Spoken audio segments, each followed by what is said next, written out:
سامان کے کچھ نہیں۔ جس نے دنیا بنائی وہ خود فرما رہا ہو یہ دنیا دھوکے کے سامان کے علاوہ کچھ نہیں۔ یعنی یہاں پر انسان اکثر دھوکہ کھا جاتا ہے۔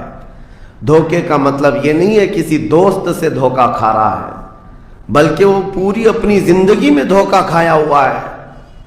جس چیز کو اسے حاصل کرنا تھا دنیا نے اس کا منہ موڑ کر کسی اور چیز میں لگا دیا ہے۔ یہ دھوکہ نہیں ہے تو اور کیا ہے؟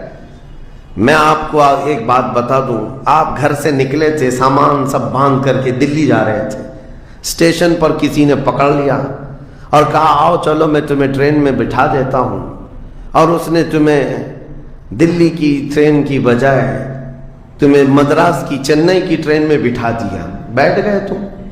مجھے یہ بتاؤ یہ دھوکہ ہوا کہ نہیں ہوا تمہارے ساتھ؟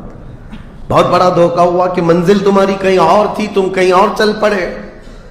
دیکھنے کو ٹرین سیم دکھ رہی تھی، تم نے اس کی بات کا یقین کیا اور بیٹھ گئے، اور جب پہنچے تو پتا چلا نہیں میں تو دلی پہنچا ہی نہیں، میں چنئی آ گیا۔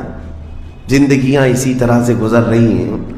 تم جس راستے پر چل رہے تھے اصل تمہاری منزل مدینہ طیبہ ہے، تمہارا سفر حضور پاک کے قدموں تک پہنچنا ہے، لیکن ایرا غیرہ آتا ہے اور تمہیں کسی دوسرے ٹریک پر ڈالتا ہے اور تم چل پڑتے ہو اس کی بات پر۔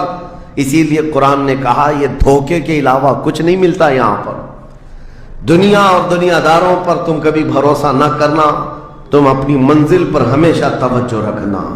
تمہاری منزل یہ نہیں ہے۔ اسی لیے شاعر نے کہا تھا غلط روی سے منازل کا بعد بڑھتا ہے، مسافروں روش کارواں بدل ڈالو۔